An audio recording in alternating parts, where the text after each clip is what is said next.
Okay. All right, welcome everybody. This is the Instantaneous Chamber of Commerce, first of many webinars that we're going to be hosting. So thank you everybody for coming. This will be recorded. So be sure to check your email most likely tomorrow with the slides, any resources that you might share, and the recording of this. We are going to be doing more of these, and we would like to get more people involved. If you are interested, if you're an Instantaneous Chamber of Commerce member, and you're interested in hosting your own webinar just like this, it's a great opportunity to promote your business, promote your expertise, and expand your network. We will be accepting application for these. I'm going to go ahead and put that in the chat here shortly. But we're looking for people, all industries, all aspects. Anything that you think would be able to speak to specific customers you might have. And we will, start to host these on an ongoing basis, really throughout the summer and fall. So please, if you are interested, I will send out a link here in the chat. In the meantime, I'm going to stop talking. But my name is Alex from the Instantaneous Chamber of Commerce, and happy to introduce Kristin English from Kristin English Digital Marketing.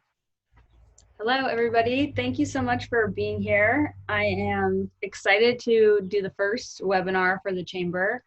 And while I'm introducing myself, thank you so much for posting in the chat about your business. And if I'm looking to the side here, it's because that's where I can see the chat and Alex's face and the attendee list. So my apologies for that if that's at all distracting. But while I'm introducing myself here, Alex is going to make a poll available to you, just a quick 4-question poll that will help us, help me know like where to spend time during this presentation. So if you don't mind doing that, that should have just popped up for you. It popped up for me. That would be great. Okay. So it's nice to meet you. Again, my name is Kristin English, and I am the CEO of Kristin English Digital Marketing.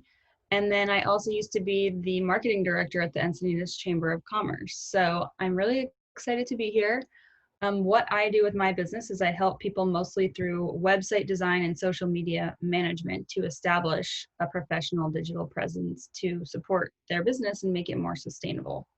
So with that, what we will cover today, just in general, is website essentials, social media basics, and then how you can measure your success with both. And I think the poll will be helpful so that I can kind of know where to speed up or slow down depending on where you all are starting from. So Alex, are you able to, did everyone have time to fill that out? Yeah, it looks like we have about 50% of the people in. And it looks like most people have a website. 90% have a website. Looks like last time you updated your website within the last month, about 50% of people, 3 to 6 months, maybe 30, 25%. A few people say they're not sure when they did. And let's see, does your business have social media? 100% yes. And if so, which platforms? We have 92% of people use Facebook, 83 on Instagram, 75 on Twitter, about 80 on LinkedIn, and other. We have about 17% of other. And so curious to know if you guys put in the chat for the other, there was 2 of you, which other platforms are you using? Yeah. I'm curious to know what those others are. And so thank you, everybody. I'll keep this open if you guys want to keep answering. But that's some good information. Yeah, that is really helpful. And I also want to say, if you have questions as we're going throughout, it would be more fun for this to be more interactive and a discussion, even though you can't speak. Type your question into the chat and Alex will interject when there's a question that would be helpful to answer. I'm going to go more quickly through some of the basics. I didn't know where you all would be starting from. So some of this is about like why you should have a website and why you should be on social media. We don't have to spend much time there because everybody here has a website and most people are already on social media in some form. Maybe we can stop and talk about the COVID related tips. And if you have any feedback on that, or you've already tried to do some of these things, it would be great to know what your experience has been, because maybe other people in the chat can learn from what you've done already as well. So with that, we will get started. Oops, there we go.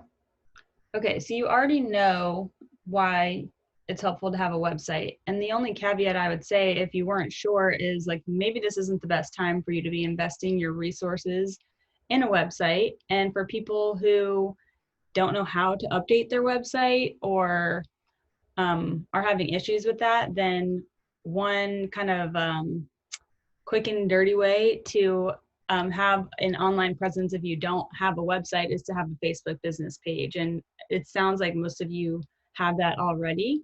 So we won't spend too much time here, but that's one of the COVID related tips. Another tip in terms of building trust is, okay, you weren't asking the question, you were just stretching. So another tip in terms of building trust is that trust is essential right now, especially for people who are doing business like face to face. If people don't trust you, then they're not going to come to your business, especially right now when it comes to sanitation and things like that. So in addition to creating a presence online through your website and conveying professionalism and what makes you different, I would say giving people a sneak peek into what you're doing to make your space more safe for them is going to be critically important right now. Okay, other COVID tips. So people go to your website to figure out how can they get in touch with you. Where are you located? What are your hours? If you haven't updated this for COVID, then I would do that as soon as you can. And if you like, I know a lot of people who have like WordPress websites that are really old and they don't know how to update them. It doesn't sound like that's you all, but the place that I look, if a person's website isn't up to date, is on social media for that information. So again, if you can't put that on your website, at least go to your social media pages and make sure that those things are updated and that you're putting regular updates about that there. Because if the last post you put about that is a month ago, like so much has changed in the last month. I want to know in the last like few days, like, is this still what you're doing? Is this the best way to patronize your business? In terms of products, so I'm curious about if any of you have pivoted or brought some of your business online that wasn't previously online. A really good example that I came across was I saw on Nextdoor a couple months ago, I guess it was now, that this vodka distillery, I think it was in Vista or somewhere close, started making hand sanitizer, which was pretty ingenious, I thought. It's a product that was in demand that people were running out of, and they were able to change the way that they were making their product so that it was something that was, needed right then. And I ordered some, actually. So just an example of one that I thought was pretty clever.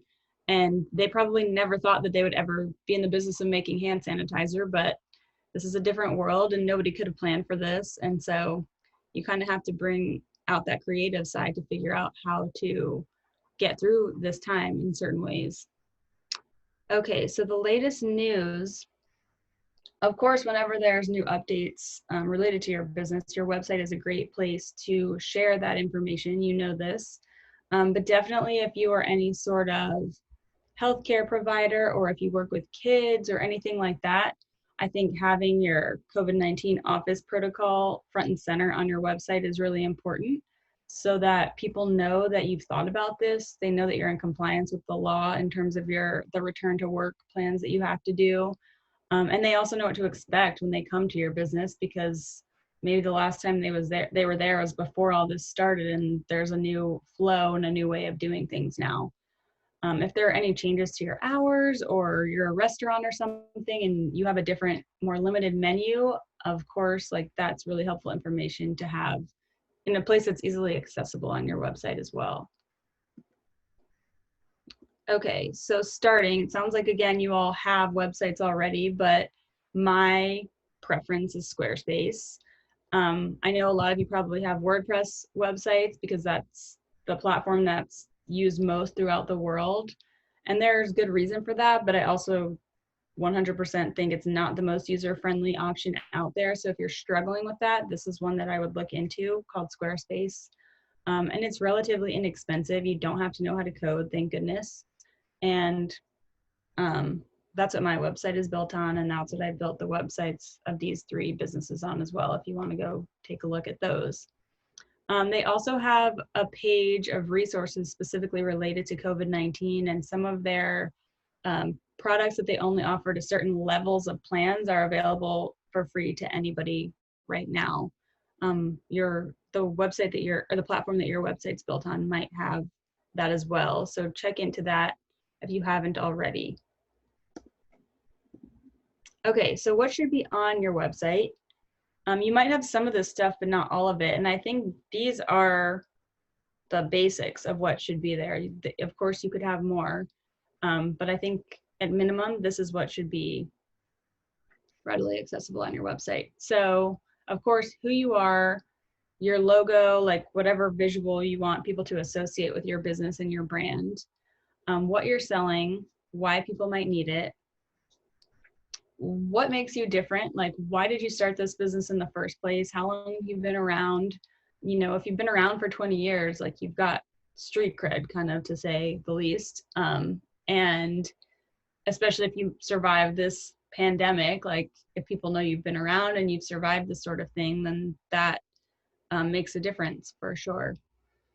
If you have any testimonials or work samples, depending on the type of your business, I would say definitely get those up there.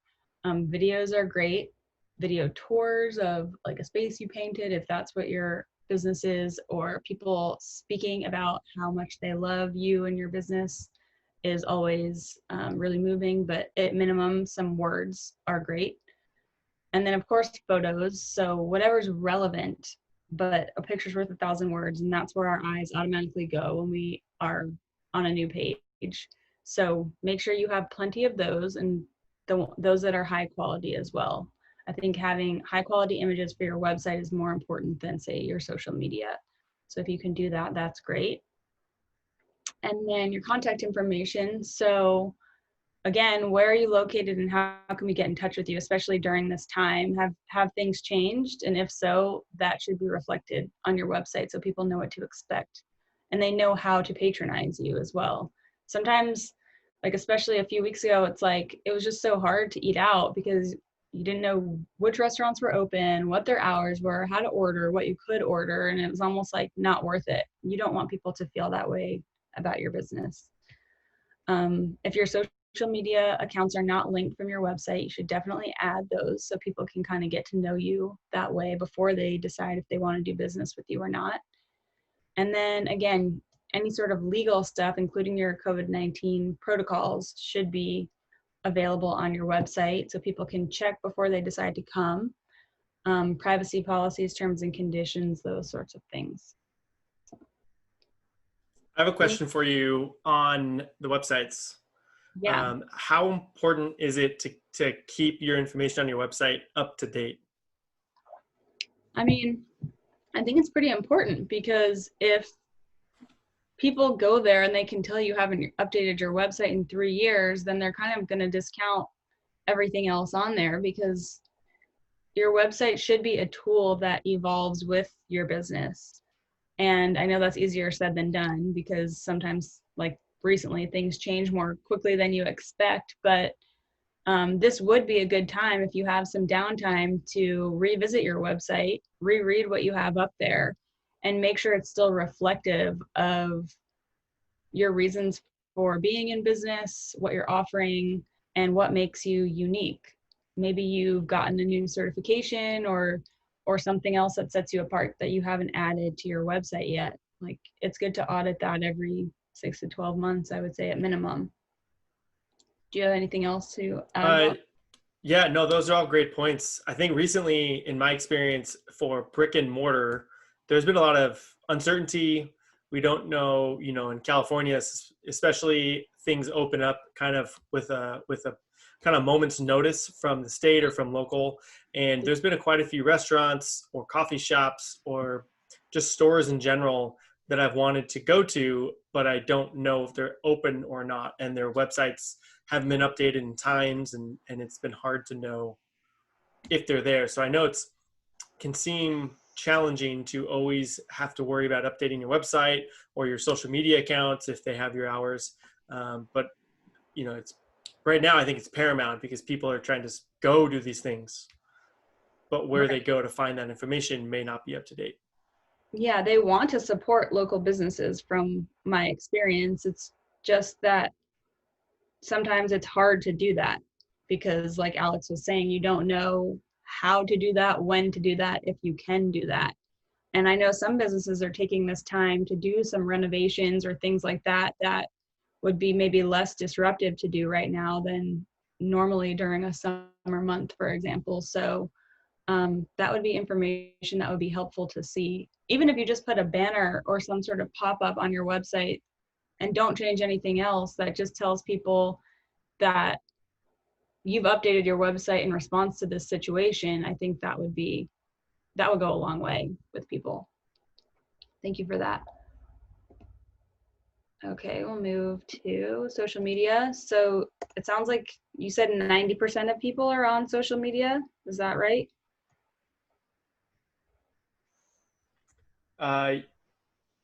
Yeah, 92% with it looks like the majority are on Facebook, Instagram, Twitter, and LinkedIn. A little less on the Twitter side. Okay, that's helpful. Thanks. Okay, so these are a few reasons why it's helpful to be on social media, and I'll focus on the COVID-related tips for those things. But you know that this is a way that you can connect with your audience, with your tribe, and I think it's meaningful and people respond when you're being authentic on your social media accounts. So let them know how this pandemic has impacted your business. If you do need help right now, if you need people to be buying gift cards to use later, like say that. People can't read your mind and they don't know what is going on if you don't tell them. So it can feel at first like you're putting yourself out there in a way that's uncomfortable. But I think people respond to that and they appreciate that. If you think about the posts that you have liked or commented on or shared in the past, it's usually the ones that give you an emotional response. So don't shy away from those things if you can. And on the flip side, it's an opportunity for you to learn more about your audience. You can ask them to share with you how the impact is or how the pandemic has impacted them. You can even kind of like do a little research and go look at their accounts and see if they've been posting about that. Maybe not specifically to you and on your page, but on their own page. And this is also a time, speaking of that, when you can spend a little more time on social media maybe and try to grow your followers by liking and commenting on and following other people's pages and profiles or sharing posts. That's a way that people end up looking back at your stuff and seeing if they want to follow you. In terms of building your reputation, again, think of this as a stage where you can present your brand's image to the public in a variety of ways. There's like no limit to the amount of creativity that can go into this. And the more creative you are, the more unique you are with what you do, the more response you'll get. So a COVID-related tip that I thought of for brick and mortar businesses is to take them on a tour of the safety updates that you've made to your space. Like maybe you're a gym and you're opening up this Friday. You want to show people that you have new sanitation stations at every piece of machinery and you will be wiping them down every 30 minutes or whatever it is. Even if you are a home-based business like I am, you can show people what your workspace looks like because maybe you didn't have one before and you had to get creative with what was available on Amazon that wasn't going to be delivered 2 months later, you know? So it's just a way to kind of let people in and see that you're human too and how they should feel safe coming to your business or how you had to adjust based on this pandemic because it is, I know everyone's heard the we're all in this together thing a million times already, but it is one time when everybody can relate to each other. on this one thing. So take advantage of that and see if you can use that as a way to relate to your potential customers and your existing customers via social media. Okay, in terms of your visibility, this is what Alex and I have been talking about, but I think it bears repeating that let people know that you're still operational and how they can help you survive, what you need from them, or let them know you're not operational, but why, and when you're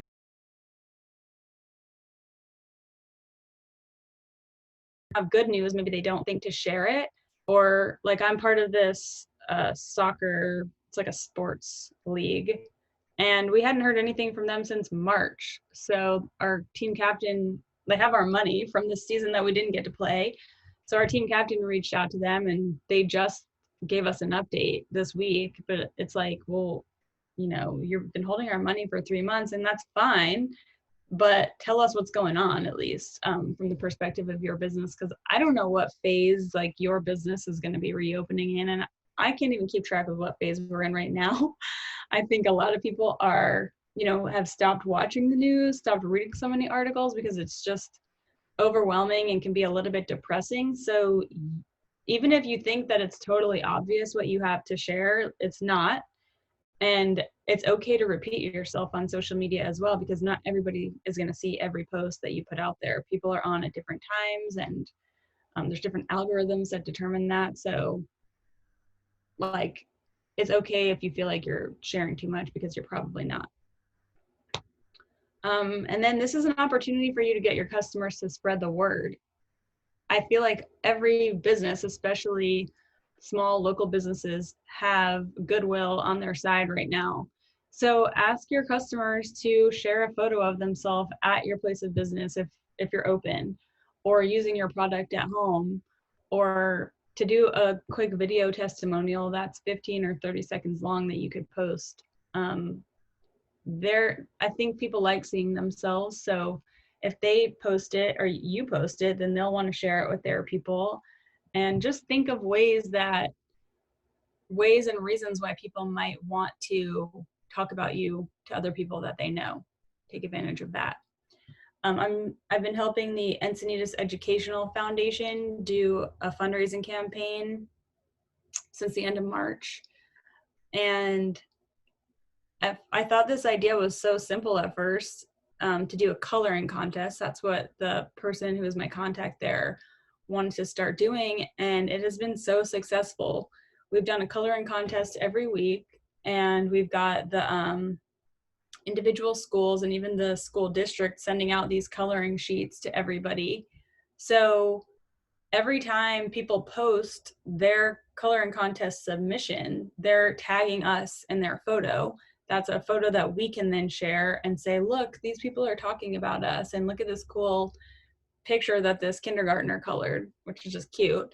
And then also on the other side of it, the way that they made it a contest was that they have prizes. To support local businesses as well, the different PTA organizations at each school have bought $500 gift cards each week to different local businesses. So the winners of the contest win these gift cards each week.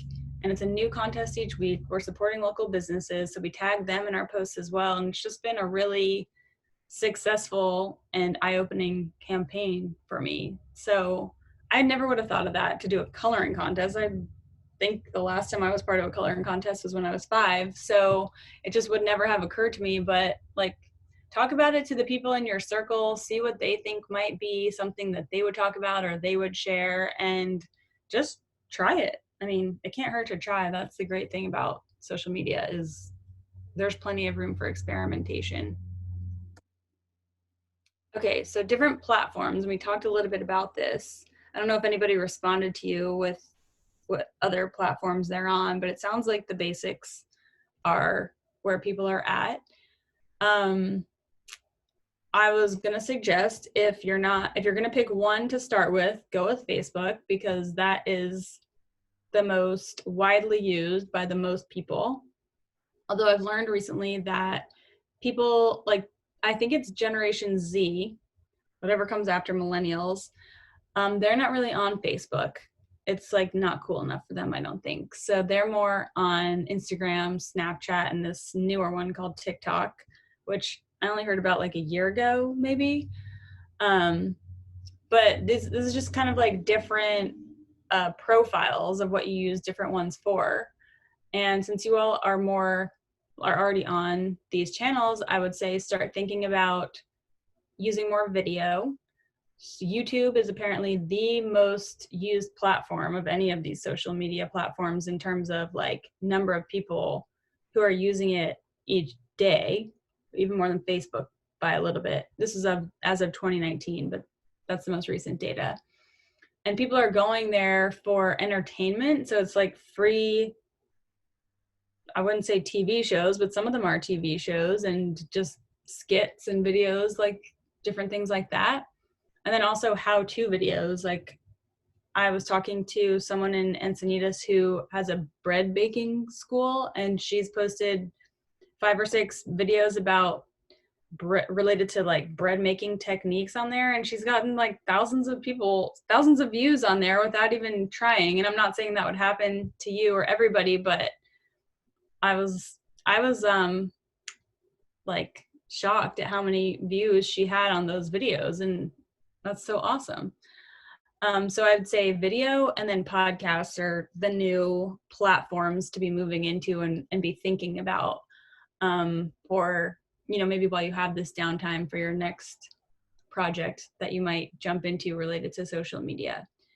And then I listed some of these others: Reddit, Snapchat, and TikTok. I mentioned TikTok and Snapchat. Those are for, I don't know, would you say like upper teens, lower 20s? Alex, is that what you would say for those? Yeah, TikTok is really a younger generation, and I think most of the businesses here, even if that is your target, I don't know if you're gonna be able to make the impression on TikTok. It's still unseen if brands can even make an impact on TikTok, and that's why I think that generation is theirs, because there are no brands. They're making their own. But things like Reddit, things like have you ever heard of Quora or Medium, are good places for B2B. I think someone mentioned their kind of international consulting, kind of showing your expertise there, are good places to put good content out there. Yeah, definitely. And Reddit, the reason I listed that as an other is because you're not really allowed to post commercial posts on Reddit, but it's a good place to do market research if there's a specific subreddit, they call it, that you want to kind of like get in their minds and figure out what they like or they don't like or what they think about something. You can find a subreddit that's specific to these types of people and just kind of like pose some questions and see what kind of response that you get. So it's just a cheap way to do market research. And then just a tip, since a lot of people's websites aren't up to date right now, again, like this is where they're going to go to figure out, like, have you been posting consistently and recently, and like what is the situation with your business now versus what it was 2 weeks ago versus 4 weeks ago and 6 weeks ago. Because like Alex said, everything is just changing so quickly that it's hard to keep up with like what phase we're in and what businesses are allowed to open. And even so, does that mean every gym's opening this Friday? Who knows, So definitely use that as a tool to keep people in the loop on what's going on with your business. Okay, so maybe you're already doing this, maybe you're not.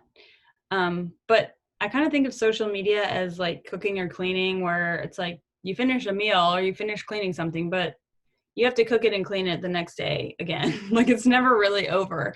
It's a thing that you need to be consistent with. So I suggest starting small. If you've had trouble being consistent across all the platforms that you're on, dial it back a little bit, and then use some sort of calendar or tool to like plan out your posts so that they make sense.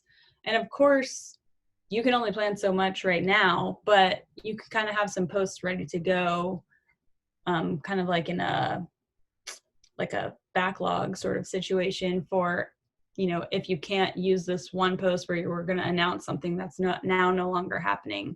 So definitely make a plan, because you don't want to be sitting there at like 10 o'clock at night and like, oh shoot, I didn't post yet. What am I going to post about? And it, like, people can tell that you haven't put any sort of effort or thought into what to write. And then I didn't put this up here, but be creative too. Obviously, you don't want to post the same type of thing over and over again, or else people will just, it's kind of like with commercials now, where I just like zone out. Like, I don't even really register what they're for, because why, like, it's not helpful to me. So start small, be consistent, plan ahead, and consistency too is rewarded by the algorithms on these different platforms. Like, the more consistent posters are the people whose posts get seen more by more people. Mouthful. Okay, so this is a constant question of like, what do you talk about? And just keep in mind that the goal is you want people to engage with you. You want people to share your posts, like your posts, comment on your posts, and follow your pages. So that's not the only way that I would measure success, but when you're thinking about what makes you take those actions on someone else's post or page, try to bring that same thinking into your content creation and figuring out, like, what do my followers care about? What do they want to see? And I put this word lurkers there because just because people aren't liking or commenting or sharing your posts doesn't mean that they're not reading your posts. I know that there are a lot of people out there who, when I see them in person, they'll comment to me about my posts, but I've never seen them like or comment on any of them. So there's a lot of people who just kind of lurk in the background on social media. They don't really want to be seen. They just want to see what's going on, and they don't want to feel left out. They want to be in the loop. So just keep that in mind. And then every post should have a visual component, photo, video, something. It doesn't have to be professional like it does with your website. It can just be like you on your smartphone taking some photos or videos of your new space or whatever it is. I think people appreciate that not everything has to look perfect on social media. And then make sure you have permission to use whatever images that you use or videos from the web if you find them there. If you need to use a stock image for something, Unsplash is a place that I go a lot to, like, grab an image that I don't have a good photo for myself, and you can use this for free without permission. You don't have to make an account or anything like that. So there are other sites out there like that too, but that's one that is helpful. And then content ideas. So of course, the COVID related updates that we've been talking about this whole time, but then these are just some other ideas to maybe like get the gears in your brain thinking about what might help people get to know me better, what might help with my brand recognition or people trust me and my brand more. Would it be helpful to share our history or some FAQs or trivia or fun things like that that might get people to interact with us more? And if you do have money to spend on contests or things like that, I have seen it go a long way. If you don't have money, like, there might be something that you can offer that's no or low cost to you, but it's valuable to people that you want to connect with. So think about what those things might be. And it could be a small thing. People just love free stuff. So whatever it is, and they love to win things, I think, at least Americans do. And then one hint I have, like, if you can create some partnerships or share content from other pages or businesses, then definitely do that, because the more you can tag other businesses or other pages in your posts, the more exposure your posts will get to that page's followers or people who like their stuff. Any social media questions we should stop for? Thanks. Sorry, we had a question of what was the stock photo website, and I just sent it over to him. Thank you. Okay, And cool. again, we've had some new people join. If you guys have questions, you can enter them in the chat, or there's a Q&A section where you can also add your questions there, and we will get to them as we go.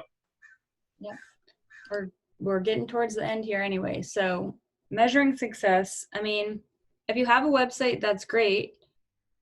If you are doing things to try to drive traffic to your website, then it's a great idea to set up Google Analytics or some sort of analytics tool so that you can kind of see what's going on in terms of people visiting your site, what pages they're going to, what time of day they're visiting, where they're from, all of that stuff. It's all anonymous data, so you don't know like which person from Russia went to your website, but it is just helpful to get an idea if there are groups of people, or if like you can see if you sent a blog post or shared a blog post or sent an email on one day, did that increase the amount of visitors that you got on that day? So you can kind of like track and connect those things together.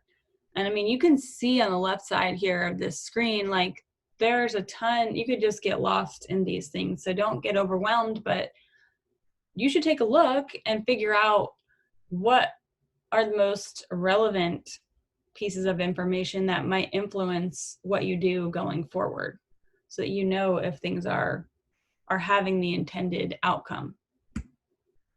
And then this is just a snapshot of a Facebook Insights page, and this is like the page summary, and then you can click on all these different links on the left side here to see more in depth what's going on with your followers or your likes or your reach.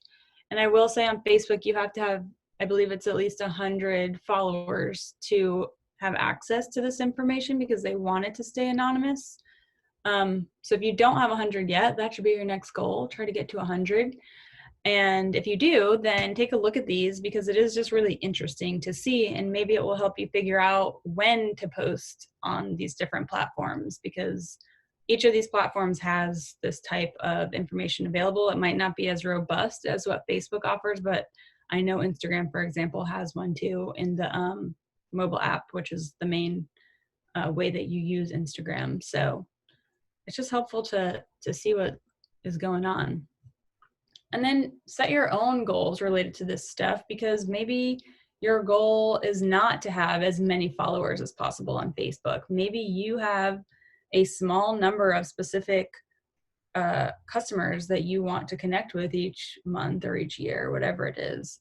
So define your goals based on what is important to your business and make them reasonable.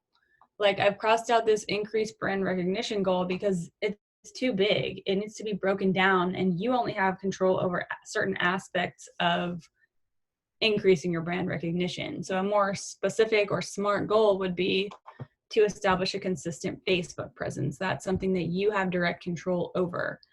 So ask yourself these questions of what aspects of my goals are within my control, and then measure metrics related to what you are in control of. It's like saying you want to lose weight. Like you only have so much control over that, but what you do have control of is how many servings of vegetables you eat each day and how many minutes of exercise you eat each day. You can't control how much weight or how much water weight your body holds on to. So hopefully that is, that example is making sense there. But some examples of aspects that you can control are the number of posts per week that you put on different social media platforms, the number of emails you send out or blog posts that you share per month, the number or the types of posts that you share. Like let's say you want to do 3 video posts a month, or the amount of money that you have to spend on ads, giveaways, or contests. Like figure out if the more you spend, the bigger impact that has, and you see the results of that money that you've spent in different ways in your business. And then some metrics that you should review regularly, but those aren't ones that you can necessarily fully control, are the number of unique website visitors that you have, the number of followers that you have, the number of email addresses on your list, the number of sales calls that people have scheduled with you, or whatever is relevant to your business. And then this is not like a one-size-fits-all thing. This is something that you need to monitor, adjust, and then repeat this whole process. It's one big experiment. You need to go into it with that mindset so that you're not kind of set back when things don't work out the way you expect. And then related to COVID, like these are not normal times right now. Nobody could have planned for this sort of thing to happen. So be realistic about what impact COVID has had on your business and adjust your goals accordingly and be reasonable with those. I mean, it's not reasonable to expect if you are a restaurant that you're going to have the same amount of sales at the end of the year as you thought you would or as you did last year. So figure out how to make adjustments based on your or for your goals based on this very unique situation that we're in. And that's it. Oh, we have a couple questions. I've Okay, been saving them because you had some good information there. So if you're ready, I'm going to fire some of these away. I'm ready. So we have a question here is, why do you recommend using a service like Squarespace over hiring a web developer or coding it yourself? Oh, I mean, if you know how to code, go for it. Like, use whatever. It's just that most of us don't know how to code, and you don't need to learn how to code in order to create your own website. That was the point of that slide. There are so many options now that you can just do it yourself. And of course, there is a learning curve associated with any of them.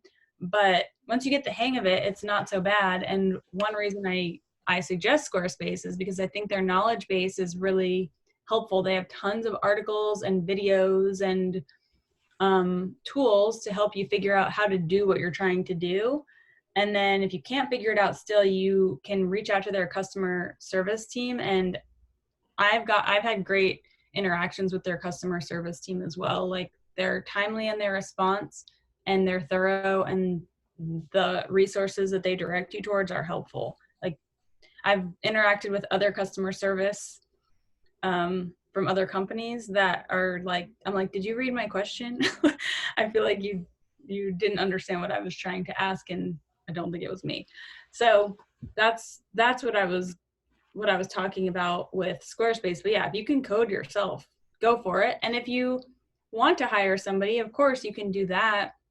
I mean, that's what I do for people. I choose to use Squarespace because it's a platform that I feel confident that my clients are going to be able to edit on their own after the fact. Like, I don't want people to have to hire someone to update their website each time they want to change a few words or add a photo. I think that you should look for an option that is mostly like that you feel comfortable manipulating yourself after it's initially done. Yeah, and to add to that, sites like Squarespace, they are continuing to update their platform for security updates. They're adding new features when you code your own, and there are times that you need to, and you make something custom to what you want. But then it's up to you to keep that updated if changes happen on the web, or if a prime example is more people view a website from a mobile device than their desktop. So if you've coded your own site, but it wasn't mobile friendly, then you've got, another issue to have. And Squarespace, places like Squarespace already do that for you. And just by going to Squarespace doesn't mean you don't need, it's not a good idea to hire someone. I mean, example, Kristin is hired by clients and she builds Squarespace sites for them. So, knowing your expertise and time, you can certainly play around with Squarespace and do it yourself, but it's always a good idea to get an opinion or professional as well. Yeah, and that's another good point related to that is, like, anyone can build their own website on Squarespace. It's accessible to anyone, but it's a matter of what is your time worth, and is that the best use of your time to do that? Because editing the text of a Squarespace after the fact, after it's already done, is like editing a word processing document. It's simple, like anybody could do it.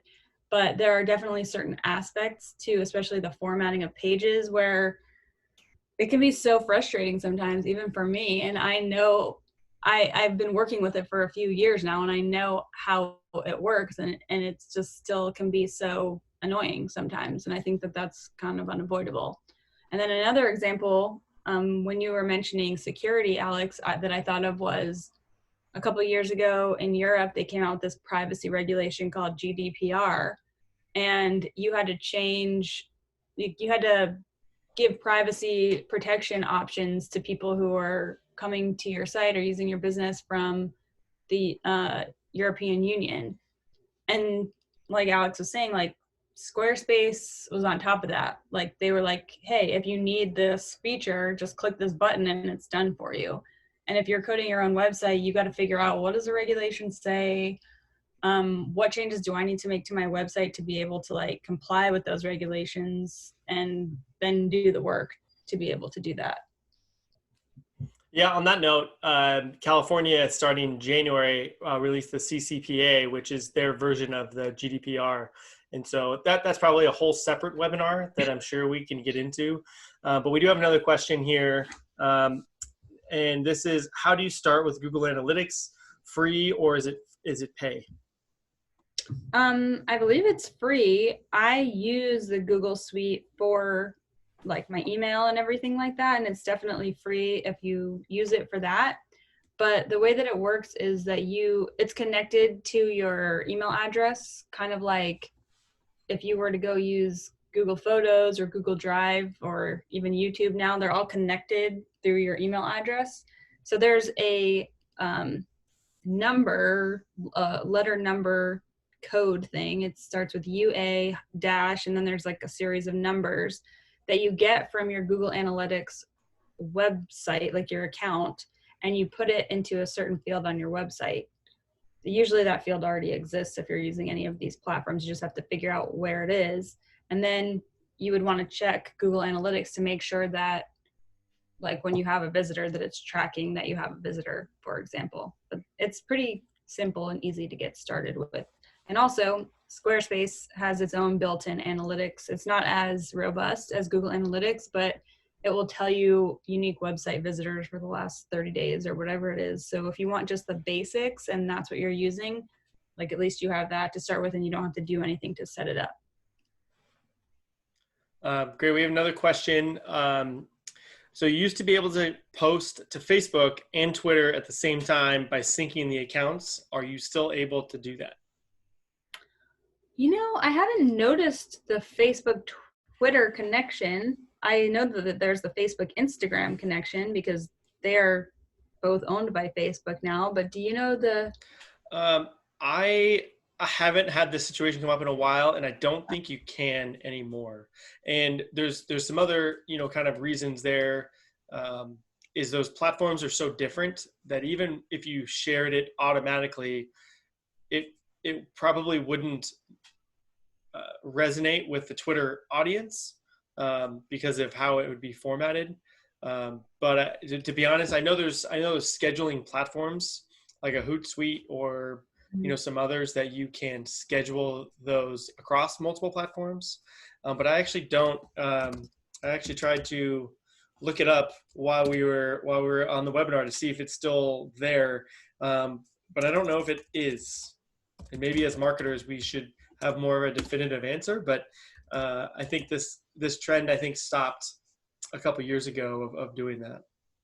I think you're right that, when I think of Twitter, I think about it's more for a headline because you're capped at the 280 characters to be able to post on Twitter. So if I'm posting something on Twitter, that's based on a Facebook or an Instagram post, I usually have to reformat it anyway before I post it there because you just don't have the space that you do on either of those other platforms, unless all of your posts are really short, and that's good too because people have a short attention span.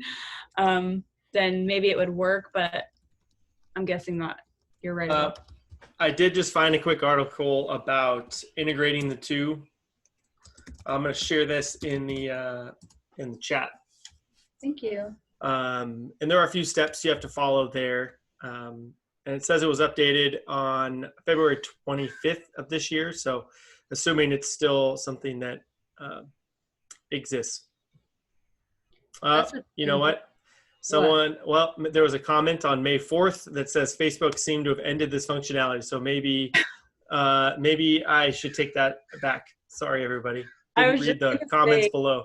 That's the thing that you have to watch out for with any social media related article is when it was published, because they change the algorithms and the way they do things all the time. And if you aren't finding something that's pretty recent, then it's probably obsolete by now. But I wouldn't have thought that one from February was already obsolete. So it's the only reason why I mentioned it. I was like, oh, it's this year. Yeah, a couple months ago. We do have another question here, and it's can you migrate your website to Squarespace if you already own several domain names that are hosted elsewhere? Um, the word migrate, I'm not sure if you can do it automatically. I don't know that you can, but I know that you can redirect your domain so that they look at a new a website on a different platform. That's not that hard to do. I guess, yeah, Yvonne, I think you asked this question. If you wouldn't, if you mind clarifying, um, are you trying to? Is the question to migrate maybe a WordPress site to a Squarespace site, or migrate the actual website, or just the domain names? Because I think those are two different questions. Yeah, Like the Kristin said, the domain domain names names you can are easily transfer or redirect. yeah, you can redirect that to look anywhere you want, any platform that you want pretty easily. And most of the platforms have instructions for specifically how to do that because they want you to build your website on their platform. So they're like, let me tell you step-by-step instructions exactly how to do this. So that's really helpful. But yeah, if you're looking for, oh, you can host your domain at Squarespace, but you don't have to do that. And you can buy domains through Squarespace, but you can get them usually for at least a few dollars cheaper on other places. Like I've used this one called Namecheap to buy domains, and it's like a few dollars less. Why not save a few dollars? And it's really not that hard to redirect the domain. So I bought them through Squarespace, and yes, you can have your site hosted there. Or I've bought domains other places and or like rebuilt sites for people from other places and just redirected the domains to look at the new website.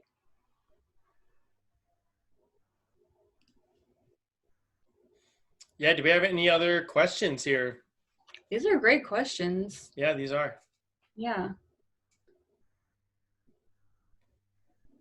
Again, if anybody here would like to participate in hosting a webinar, um, I put the link in the chat early on, and I can repost it again. But really, we're looking to host quite a few of these upcoming, and looking for members, ambassadors, and others to help join. Yes. You can definitely, that's why I put my contact information here. If you have questions or you have feedback on this presentation, I would love that too, because this is the first COVID related presentation I've done. So you're not going to hurt my feelings with any feedback that you have. I love feedback. And any, yeah, thoughts that you have, I would love to hear. Or if you just want to say hi. Either way. And about your webinars, Alex, like how many are you hoping to do, or how frequently would you like them to happen? What's your goal? A goal, maybe too ambitious. We'd like to start hosting these once a week. So we'd like to start having a good backlog of people that are interested. I think maybe to start, maybe it'll be every few weeks, maybe every other week. We have a few other members that are kind of getting lined up now. So Kristin, thank you for being our first webinar here. Very excited about that. And Yvonne, yes, we will send out copies of the presentation and the slide deck and a recording to everybody who registered. And yeah, so sign up. It can be about anything that's related to your business and how it might help people. If you have questions, feel free to reach out to Kristin directly. If you have questions more about these webinars, if you'd like to join the Chamber of Commerce, if you're not, you can visit encinidaschamber.com, which I will also put here in the chat. We host now virtual happy hours or networking events. If you've heard of our Sundowners, they're now virtual, and they've been pretty fun. We've had a lot of good people come and a lot of good interaction and connections made. So encourage you to attend those. If you have some questions on the Chamber website, where I just put in the chat, we also have what businesses are open in Encinitas, what restaurants, how you can get involved, how you can help. So there's quite a few resources there for you to review. And we look forward to potentially seeing you all at the next Sundowner. And again, if you have questions, feel free to reach out to Kristin. Isn't next Tuesday the next Sundowner? Yes, time seems to be flying by. Our next Sundowner, thank you for that, is Tuesday the 16th. They're typically at 5:30. And on that note, I'll also send everybody a link right now to that. It will be in the follow-up email tomorrow as well, but it doesn't hurt to see if you guys can sign up now. Let me just get this over here to you guys.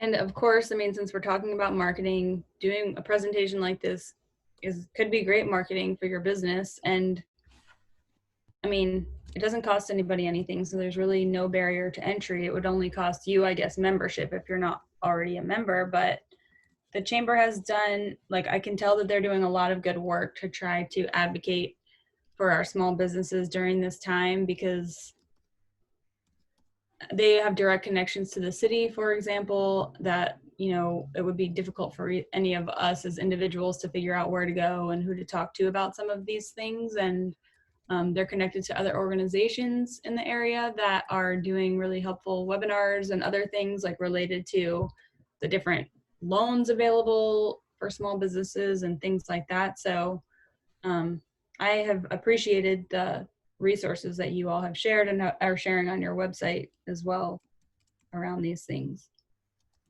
Yeah, it's, you know, we understand that all the businesses are have been hit differently by the coronavirus and COVID-19, and everybody's facing different challenges. But we are, you know, we are here to help, and we're just trying to, you know, be as helpful as we can throughout this process, as we know people need it. So want to thank everybody again for coming.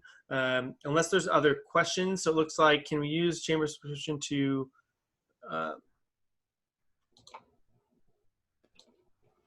so good question, Scott. If you host a webinar with the Chamber, you will use our Chamber account, which is here, and you do not need a paid version. You will use our paid version for that. Great question.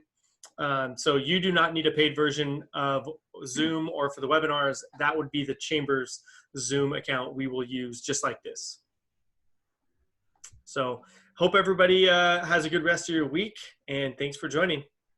Thank you. Thank you, Alex.